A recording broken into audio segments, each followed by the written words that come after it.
About your small business, why Donald Trump is still talking about Arlington National Cemetery. Plus, I'll break down why Robert F. Kennedy Jr. is still arguing about his name being on ballots. Also this evening, the stock market plunging today, but I'll explain why that could lead to lower payments at the pump and possibly impact the presidential race. And the private plane of the embattled Venezuelan leader now on U.S. soil. Our Brian Enton is getting answers tonight in a NewsNation exclusive. Welcome to Washington. I'm Blake Berman. This is the most politically unpredictable show on all of television. You're watching The Hill on NewsNation.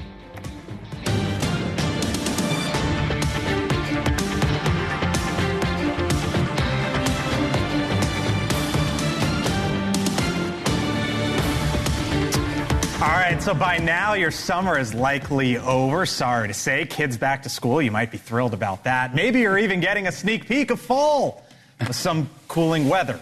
Labor Day is done. And with it, as we have told you here on the Hill for roughly a year now, this is when people, voters, really start to pay attention. 9 weeks to go from today, from this moment. And from what we can tell you tonight, Kamala Harris, the vice president, leads Donald Trump nationally in the presidential race. But in the key swing states, it's all margin of error, rounding error type numbers. Decision Desk HQ believes there is a 56% chance as of this moment that Harris wins. Translation, coin flip. Now, the personalities are not going anywhere. In a podcast airing today, Donald Trump leveled this charge at the current administration regarding the U.S. soldiers who were killed in the U.S. withdrawal of Afghanistan 3 years ago. They shouldn't have died. They died because of Biden and because of Kamala. They died because it's just like if they pulled the trigger. Now, Vice President Harris over the weekend pitched herself as the change candidate. As we fight to move forward, Donald Trump is trying to pull us backward. Now, the policy is just starting to take shape. On Thursday, Trump will give what is believed to be a major speech on the economy, issue number one. And within the past hour here, Harris has unveiled some of her tax plans specifically for small businesses. Here's what she's proposing. For example, increasing how much small businesses can write off at the beginning as they begin to form, cutting regulations as well. And she says she has a goal of 25 million new small business applications in a potential first term. Now, the timing here for all this, not coincidental. Remember, 1 week from tonight, the two are set to debate, meeting face to face for the first time. Thanks for being with us here on The Hill tonight. I'm Blake Berman. Joining me throughout the hour, Ashley Davis, former official in the George W. Bush administration. Scott Bolden, NewsNation political contributor. Linda Tran is a former senior advisor to Pete Buttigieg. And T.W. Arrighi, former communications aide to Mike Pompeo. Hello to you all. Nice to have you all in. Happy Tuesday. Hope you had a nice Labor Day. We've been saying for a year now, like, this begins after Labor Day. And here we are. I was going to start with sort of the debate here, but you two were already bickering before the show even started about what Kamala Harris just laid out. I was giving her small business love taps, which is her small business plan, and you think it's going nowhere. Well, absolutely, but she keeps throwing everything at the wall and to see what sticks. But on the small business plan, which is what she's saying, is that she's going to create, go from $5,000 tax business credit to $50,000 tax business credit, up to 50. It's not going to work. There's still overregulation of small businesses. And there's also, which is why I'm looking at you, the minimum wage. One of her big platforms for this campaign is raising the minimum wage. How are small businesses ever going to pay for an increase in the minimum wage? Well, raising the minimum wage is supported by both parties to some extent, including Republicans, moderate ones. But even in this plan, she's talking about cutting the regulations. She recognizes that there have been more filing taxes. But she's cutting regulation. We'll have to see the meat. But there have been more small businesses created under the Biden administration than ever before, black, brown, and women businesses. And so she's building on that because there must be, I think there are about 40 million small businesses in the U.S. and more being started every day, even without this plan. So how much of this is to arm her with details and information and facts and see, I said, said this. The Treasury Department today put out a statement, for example, on this, because there's a week to go, right? You sat here last week, Linda, and we talked about the Surgeon General talking about parents and how they need help, right? And it just seems like it's one after the next coming into Tuesday. Well, that's true. And we know that the Vice President and Governor Walz are working very hard to define themselves to the American people. We sit here, we feel like we know what she's done over the last few years here as Vice President, but she's introducing herself to the American people. Do we, though? Do we know what she's done? Well, I feel like I do. And to that point, the fact that she's focusing on small businesses is actually consistent, to Scott's point, with what this administration has done to date. I can tell you personally that we had a goal of 20% direct federal procurement to small businesses under this administration, and we've exceeded that. So here's the thing. If it becomes an election about policies, your guy might win. If it becomes an election about personalities, you have a lot of folks, a lot of Republicans who say your guy might lose. That's true. I've been saying it forever. This election is going to come down to a segment of voters in swing states who do not particularly like Donald Trump personally, but really don't like Harris's policies. And I almost spit out my coffee on seeing this plan for small businesses, because it's as if we don't remember that she just announced a tax plan a week ago that hyper increases taxes on unrealized gains, on corporate taxes, on every level of income. That, and not only that, but it's her regulation policies coming out of this administration disaster. So the unrealized gains, though, is for the ultra wealthy. Which I hope a lot of people become who start small businesses. All right. Well, and you got to wonder where all that There are more goes. people employed by small businesses in this country combined than any major one corporation. And so I think you can do both and have both. This should be a good thing for small business. So and for people who hire people and for people who start business. Hold that thought for a second, because NewsNation is also learning tonight that Kamala Harris is going to be in Pennsylvania basically for 5 days, Thursday until debate day. And she'll be doing some events, give or take there. But when you look at the state of Pennsylvania, Ashley, your home state, it is a dead heat there.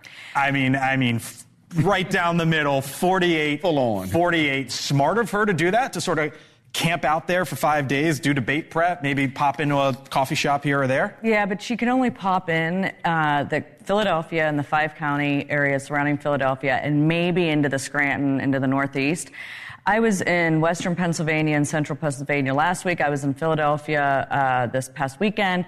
There is obviously this is a James Carville comment, right? I mean, like, that there is 100% conservative Trump country. People think that he still walks on water there. So just like what you were saying, like his personality, they love his personality. They love that he criticizes the policies. It's not what you and I agree with, but then Philadelphia, and especially women in those 5-county areas. But let me just say something, though. He needs to get 80% in those counties, in the central and western part of the state. And this is where I think he made a mistake, and I'm going to put a plug in here for Nikki. If he would have picked Nikki Haley. Nikki Haley. If he would have picked a different vice presidential candidate or a woman, I think he has a problem with women in those counties. All right. Last word real quick. Congressman John Garamendi hanging out there for us. No, that with his personality, he can't win because he can't grow. If he sticks to policy, he may get up above 46, 47%. Well, they're starting to roll it out here. We're going to hear from Donald Trump on Thursday, Kamala Harris within the last hour. All right, come on in. Democratic Congressman John Garamendi back on the show here on the Hill, Democrat from California. Congressman, thanks for being with us. Appreciate the time. I appreciate that little discussion right there, back and forth. I could comment on each and every one of the folks, but where do you want to go here? Where do I want to go? Let's start with business, because you have your MBA from Harvard. Right. So you know a thing or two about business, Congressman. Kamala Harris says, the vice president says they want some 25 million small business creation, new businesses forming in the next 4 years. The Biden-Harris team is on pace for give or take 20. So you could look at that on the one end and say she's being aspirational, but on the other end, can you say the current administration failed? Well, what we have here is a presidential candidate that knows we can and will do more if we put the policies in place. And she's basically talking about something that's extremely important to small business. Now, I've been a small businessman for years and years and years, so I don't think I'm going to be able to line up as a new small business. But if I had an opportunity for $5,000 or $50,000 right off the bat, That would have been extraordinarily important. And the regulations that they do control are those regulations that have everything to do with tax policies, reporting policies, some of the EPA regulations, all of that paperwork. If that can be reduced, and it can be, there's an opportunity for a real burst. I hear you on the EPA, which is obviously a big thing for Democrats. But when you talk about tax breaks, right, and small business and credits and regulations, those are Republican talking points, right? And Republican ideas, are they not? And that's been part of the criticism for her, that she's sort of taken Donald Trump's ideas.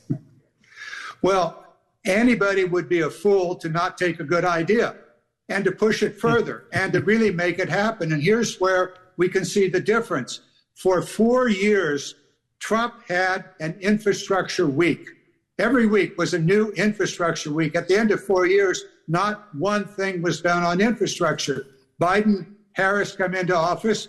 It's the height of the pandemic. Everything is shut down. And within the first year, the most massive infrastructure bill ever in the American history, and quite possibly in the world with the exception of China, became the law. So it's how do you get things done? A good idea can come from many, many places. Not too many good ideas from Trump, but when he's got one, go with it. And I'll give you one other. When I came to Congress, you just said that she's expanding on it. So was some of that a good idea? Of course. Take anybody's idea. When I came to Congress in 2009, I said about make it in America. And we talked about it for 7 years. And guess who then talked about it in 2017? Trump. And I go, oh, come on. That's my idea. And then I realized that there's potential that he could push forward a policy that I care deeply about. And Harris is wise. She is taking good ideas from everybody, from Republicans that are either with or without the Trump campaign. She's taking ideas from Democrats and beyond, molding them into a very powerful economic growth message for the middle class and the lower class of let me ask you. Let me leave you with this, because there was obviously, Congressman, the devastating news over the weekend of the hostages that were discovered, that were murdered by Hamas, and one of them an American.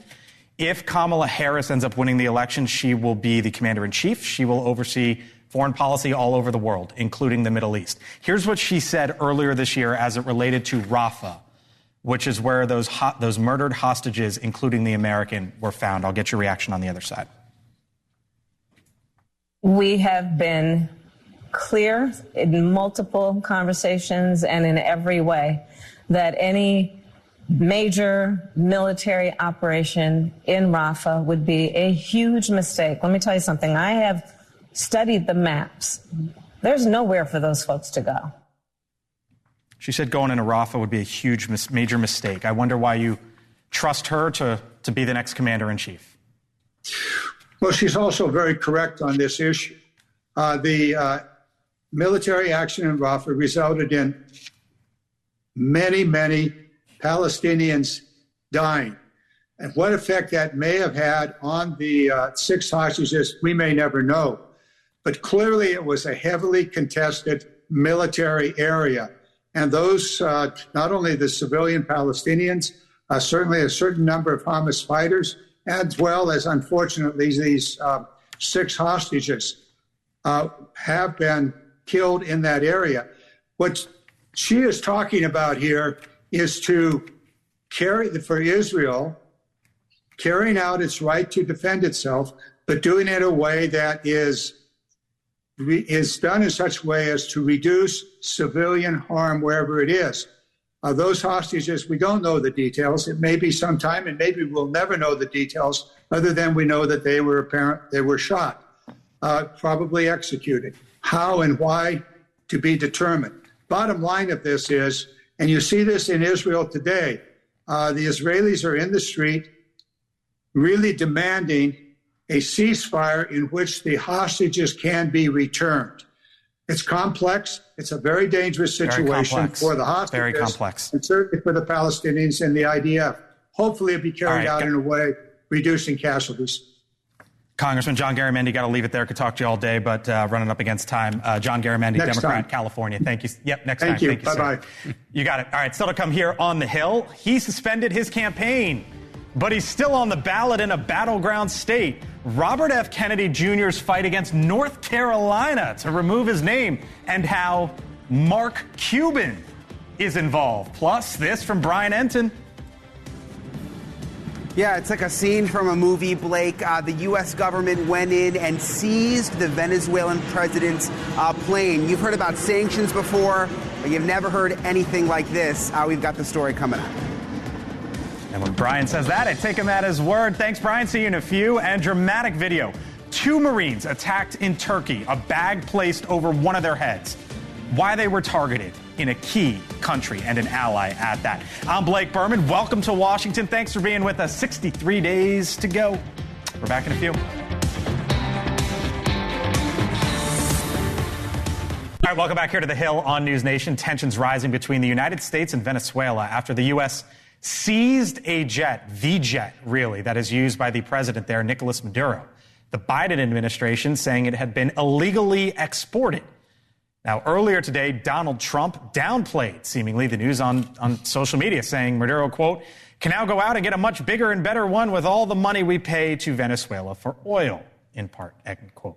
Now, it comes amid a controversial presidential election in that country, but this is only the latest in a series of Venezuelan assets confiscated by the United States. Our senior national correspondent, Brian Enton, has an exclusive look now inside our country's fight against Venezuela's top crime leaders. Brian, what'd you learn today? Yeah, it's interesting, Blake. You said that it's been tense. This definitely ratcheted it up to the next level. The U.S. government has now seized Nicolas Maduro's plane. It is a Falcon. It is a luxurious jet. It's the same plane Taylor Swift has. By the way, been described as Maduro's pride and joy. He travels all over the world on it. Essentially, we've learned that they sent it over to the Dominican Republic for some maintenance and repairs. Homeland Security here in Miami was tracking it. This was their opportunity to move in.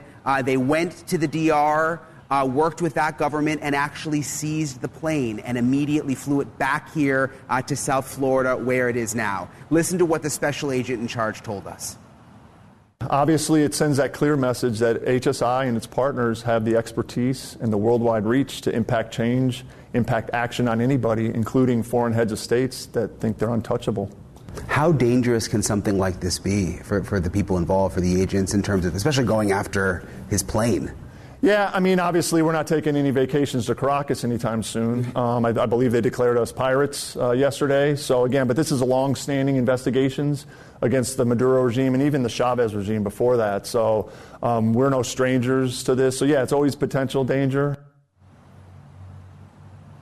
And it's true, Blake. Maduro went on TV the past 2 days and called the U.S. Homeland Security agents pirates.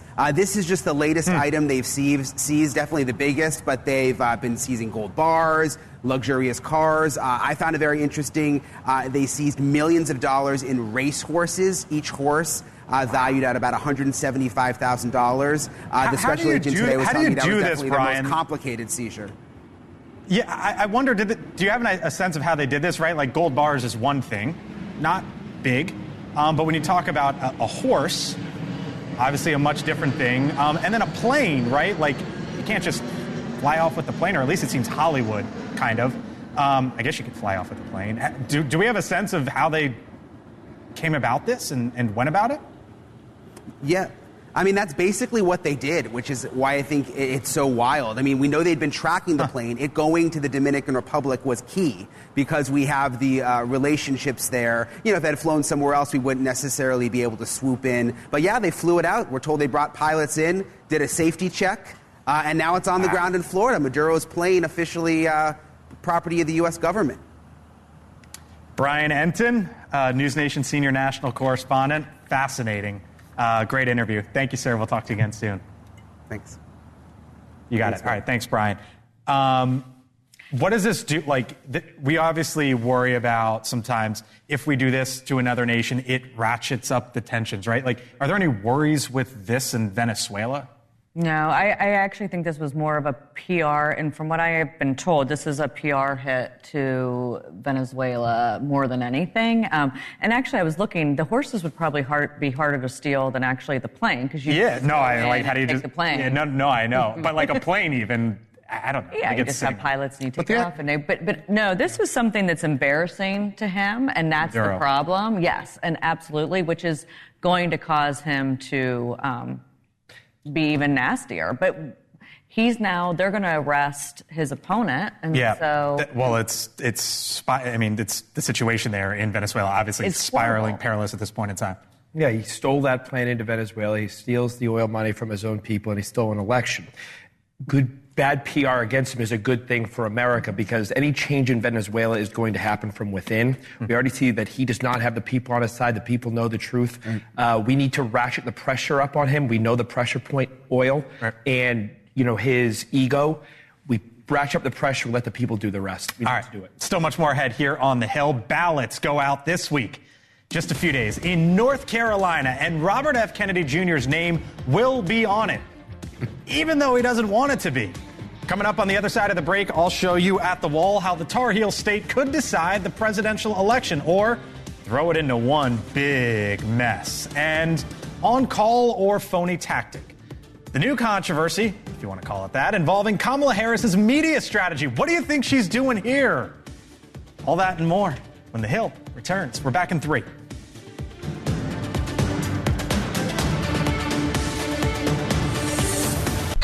All right, welcome back here to The Hill on NewsNation. It is the final stretch, the general election now, as we are done with Labor Day, just 63 days away. With nearly 2 months left to campaign, Vice President Kamala Harris and former President Donald Trump back on the road, both candidates traveling to critical states this week. Meantime, despite suspending his presidential campaign, Robert F. Kennedy Jr. will still be on the ballot in some states. Now, he successfully removed his name from the ballot in at least 3 swing states, but he's now facing issues getting off the ballot.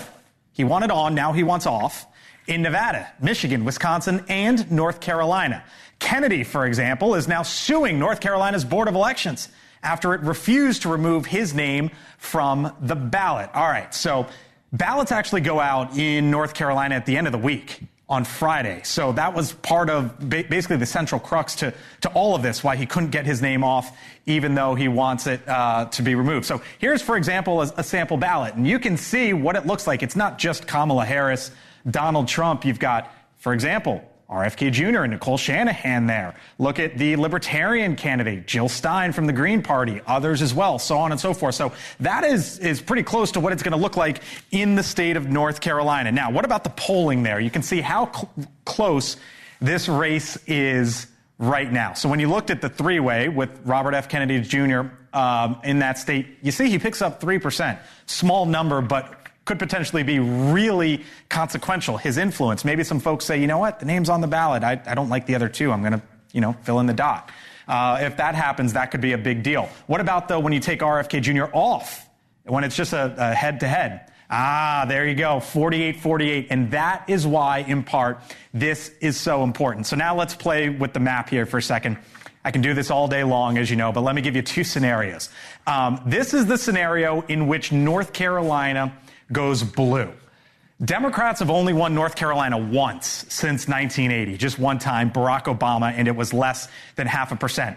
If that happens, Kamala Harris, and she keeps the blue wall, she wins North Carolina, Donald Trump wins all the other swing states. If that happens, 285 for Harris, she wins. She's the next president of the United States. But what happens if North Carolina stays red? Donald Trump wins all the other states, swing states in the South and out west. Kamala Harris keeps the blue wall. Nebraska goes fully red. The congressional district in Maine. And I mean what do you have? 269, 269. And that is one of the reasons. Again, I could play with this map all day long, but one of the reasons why North Carolina is so important. All right, joining us now, Republican congressman from that state, Greg Murphy. Congressman Murphy, thanks for being with us here on the Hill. Good afternoon, Blake. Good afternoon to you as well. Why is it so close in your home state? I mean, this is normally pretty comfortable for Republicans. It's not right now. Yeah, when Biden was there, Trump was ahead by 5 points. And since Kamala's come in, it's basically identity politics. We have a younger electorate. Kamala has not come out really and said anything of any policy. If you look at the economy, people want Trump. If you look at the border, they want Trump. If you look at inflation, they want Trump. We have a younger base, and there's also a larger African-American contingent. And so when it gets down to the point, it's an identity politic. And folks, truth be honest, they're believing in somebody who doesn't exist. So you call it identity politics.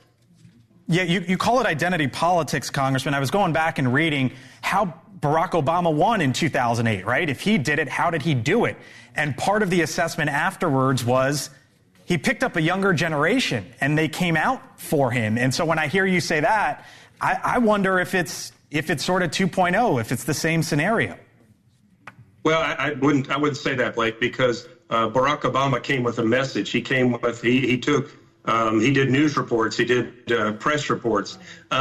He actually had a message. He talked about certain things. And Kamala has come out of the gate, never done really anything. She was the lowest ranked vice president in our nation's history, and she was the second most liberal senator in the history. So there is a history of not being accepted, not having good ratings. And she's just walking in because she's a woman. And it's identity politics. I mean, and she's playing it to the T. She's doing it right. She's not doing any press conferences, so we can actually see what's behind her. Let me take you back to RFK Jr. Mark Cuban. I think we all know the name, or most do. Yeah. Here's what the billionaire businessman posted on social media over the weekend. He said, "You know who helped pay for the lawsuit that got RFK Jr. and Cornel West on the North Carolina ballot? Me. I helped fund voter's choice. I'm not a fan of the two-party system, and voter choice helps get the candidates on the ballots. And we are good at it. His North Carolina organization came to us for help. We helped, no cost to them, so I don't feel bad that he can't get off the ballot." Does Mark Cuban have a point there? He wanted on, he's on, now he wants off, and then the ballots are going out in 3 days in your home state. Yeah, I think you can read that either way, Blake. You can read the fact that, Mark, I've met Mark. I think he's doing some good things in medicine for the cost of medicines. But he's obviously a Democratic supporter. And anything, I think, in his politics that he can do to help Kamala across the finish line looks good. And so, I think if RFK doesn't want to be on the ballot, he doesn't need to be on the ballot. So it's the North Carolina Board of Elections, which is a partisan board by Democratic Governor Roy Cooper, that is preventing RFK from getting off. Do you think it could? We heard from RFK Jr. himself. He said one of the reasons why he dropped out of the race was because his own internal numbers show that if he stayed in the race and on the ballot, that it would tip the race to the Democrats, in this case to Kamala Harris. Do you think that could be the end result in your home state of North Carolina, because he is going to be on the ballot? Yeah, anything could be in play, Blake. There are a lot of different factors that are going on in North Carolina. Very interesting. It is literally the most important state in the country right now. We have some other down ballot issues that are going on. That's why probably Cooper's Board of Elections does not want to take RFK Jr. off the ballot, is they want favoritism to go to Kamala. You say it's the most important state in the country. Linda Tran, Pete Buttigieg's former right hand, is going to agree with you here in a second. I got to leave it there with you, Congressman Murphy, from the state of North Carolina, Republican. Thank you for your time. Appreciate it. Have a great weekend. Thank you. Yeah, you as well. We'll have you on back soon. You agree with the other side of the aisle. You agree with It's my dark horse. Why? Well, first of all, it can be done. We just heard that. In 2008, Barack Obama won the state of North Carolina by 14,000 votes. How did he do that? Not just by turning out young people, but by building a ground game that actually engaged, captured the enthusiasm, and turned that into votes. Kamala Harris, in a lot of ways, is doing the exact same thing.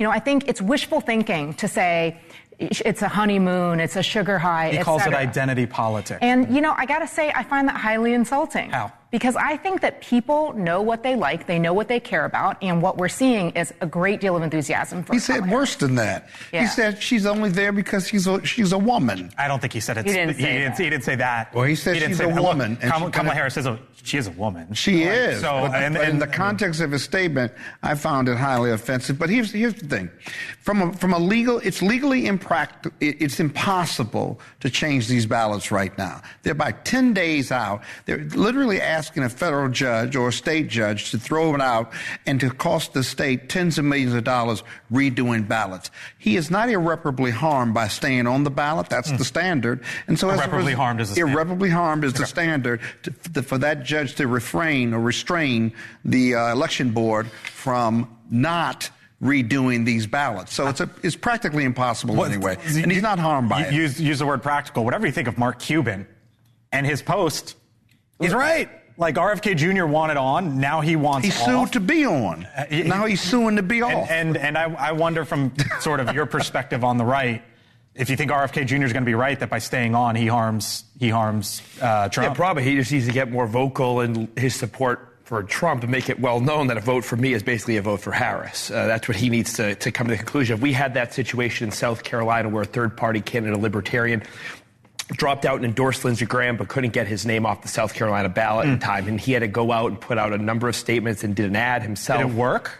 You used to work by 10 points. You used to work for Lindsey Graham. So it worked by 10 points, yes. Now, so that's obviously a different race because Yes. a Senate race. But do you think that can be replicated? I mean, that sounds like but I think Trump is going to use RFK a lot more than we probably think. And RFK is trying to stay relevant to have action in the new administration, so it makes sense for him. But I would also say, with that conversation, Barack Obama won in 2008 because Barack Obama is one of the greatest communicators that we've ever seen in American history.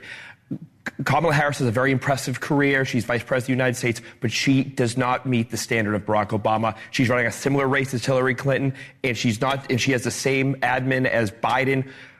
Both those people lost North Carolina. She's more like those two than she is Obama. She's got a lot of Obama people with her, though. But she, including this one. Sure, but in terms of she does, but they didn't hide Barack Obama like they're hiding her. So there's three things I have to say. One, you're exactly right. She's not Barack Obama. I mean, he's something that we've never seen. Two, JFK is going to be on Michigan. So I do agree with you, RFK, sorry, that Michigan is also a very important state. North Carolina is as well. Michigan, obviously, Pennsylvania. And three, Mark is looking for Secretary of Treasury or something. Really? You think so? Well, he's agreed with everything that she has come out with. He agreed with her tax policies against billionaires, which he's a billionaire. You think he would serve in her administration? Absolutely. What did he do for Hillary? I mean, he was 100% on the campaign trail for her to the point that Shark Tank had to pull him back. All right. Still to come here on the Hill. Crude oil prices falling. And although it may not seem important right now, right? Like you're not on your phone checking crude oil prices every day, though I am. I'm going to explain how it could have a big impact on the election in November. By the way, when you start filling up with gas, filling up your tank here in about a month, what you might be able to expect. I'm breaking that down on the other side. Plus, 2 U.S. Marines attacked in Turkey, why they were targeted by protesters. Stay with us. You're watching The Hill here on NewsNation. Back in a few. NewsNation tonight. RFK Jr. goes one-on-one with Chris in his first primetime interview since dropping out of the presidential race. Why he's standing by his endorsement. Tonight on Cuomo at 8/7 Central, only on NewsNation.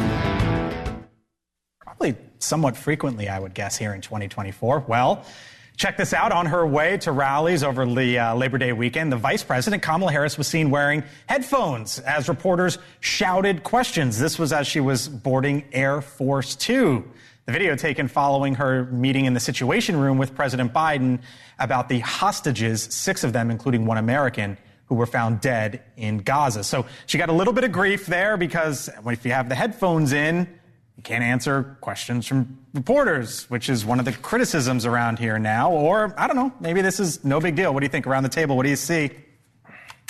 I'm going to give her the benefit of the doubt, although my knee-jerk reaction was she was listening to some new accents to try out, like the one she did 3 days ago. But there you go. Here you go again. I had to do it. That was a good one. But look, she's got to engage more with the press. So when you see things like this and she doesn't gaggle with the press frequently, you're going to immediately make the assumption that she's hiding. Perhaps that is a tremendously important phone call. But when you avoid the press as much as she is, people are not going to be so generous with their doubt. What do you see there?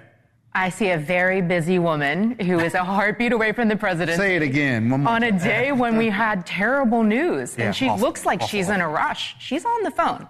I also have to say, I think it's kind of crazy that we're talking about the fact that she has hair earbuds in when we have a convicted felon running on the opposing ticket. I mean, I feel like there's some things that are not quite fair here. What do you see there? You're not going to believe it, but I couldn't agree with my colleague more. I see the same thing. Yeah. What do you see, Ashley? Well, I do agree with you that we're making such a big deal about it, but she's making it a big deal because her campaign's not giving her access to the press. So it's kind of their own fault. Sort of but I do agree it's unfair. By the way, put the image on the wall real quick, because there was something that I noticed. I want to point it out real quick. Something that I noticed. You see over here. So she's on the phone, and you see the wires, right? Like it was not Bluetooth, right? Like how you and I would plug in Bluetooth. Instead, it was the old school sort of iPhone or whatever wires. Why might that be?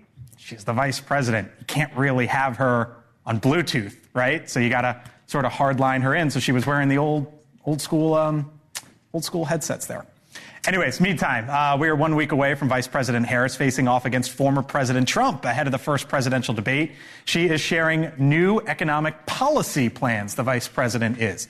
This time for small businesses. Now, among her proposed measures are broader expense deductions, an expansion of tax relief for those starting a new business, and altogether cutting of the red tape, quote unquote, that burdens small business owners. Now, if elected, Harris hopes to have 25 million new small business applications in her first term. Now, the details come as Americans are starting to feel a little less pain at the pump. Some good news here, no matter where you are politically. The average price for gas right now down almost 50 cents from this time last year. Would you look at that? The cost for regular gas now a little over $3.30. It's the lowest level since March, and also the lowest since the summer of 2021. Now, I was telling you before the break about crude oil prices. Crude oil hit $70 a barrel today. It's the lowest crude oil has gotten this year. The reason why that's important, among the reasons why that's important, is because that starts to show up in the marketplace somewhere around 3 to 5 weeks down the line. When's 3 to 5 weeks down the line? A month away from the election. And I just wonder, I don't know, but if we're actually going to get $3 gas, maybe something with a 2 handle on it, all of a sudden, folks might feel good about sort of where we're headed. Yeah, it goes back to the North Carolina voting, though. So there's a lot of states that are starting early voting now. So will it matter? I don't know. It's obviously a good story, but also if you look at the crude oil prices, a lot of that's because this time of year in the hurricane season brings those prices down. So there is a little bit, but the point is, the why isn't important per se. It's the end result. And if people feel better, they do. Is it going to be too late? I don't know, but it's a good story for them today. It's a good and thing. by the way, right? It is a good thing, as I was saying. Also, you can't do secure phone calls no matter what on cellular phones, so she's still not doing a secure one with that? She's still not solving world peace on her. Ashley, former White House. What about it though? I wonder, if the price of gas at the end of the day, that tracks with among the things folks care about the most. And if you're going to start to get gas.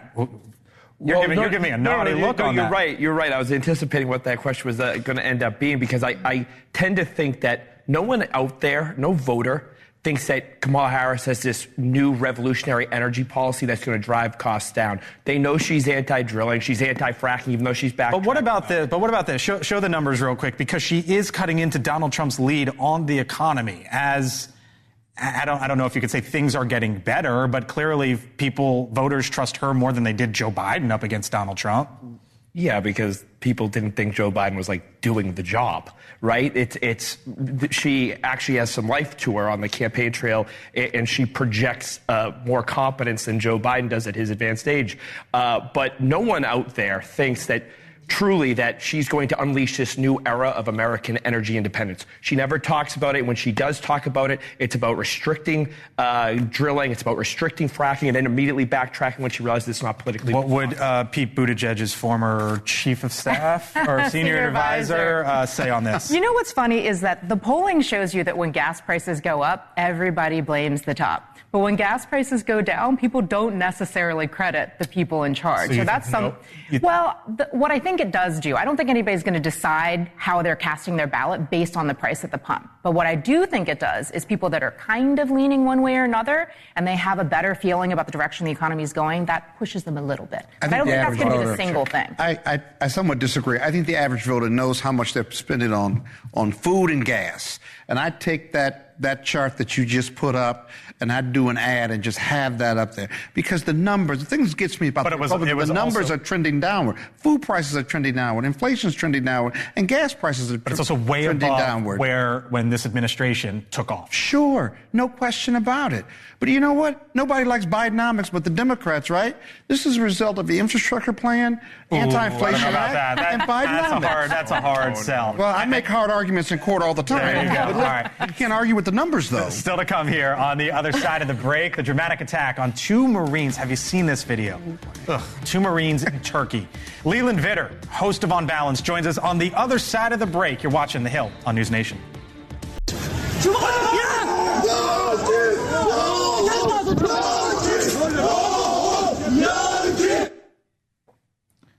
Hard to watch. The anger toward the United States symbolized in that jarring video as a pair of United States Marines were attacked in Western Turkey by a group known as the Turkish Youth Union. It's basically an anti-American group.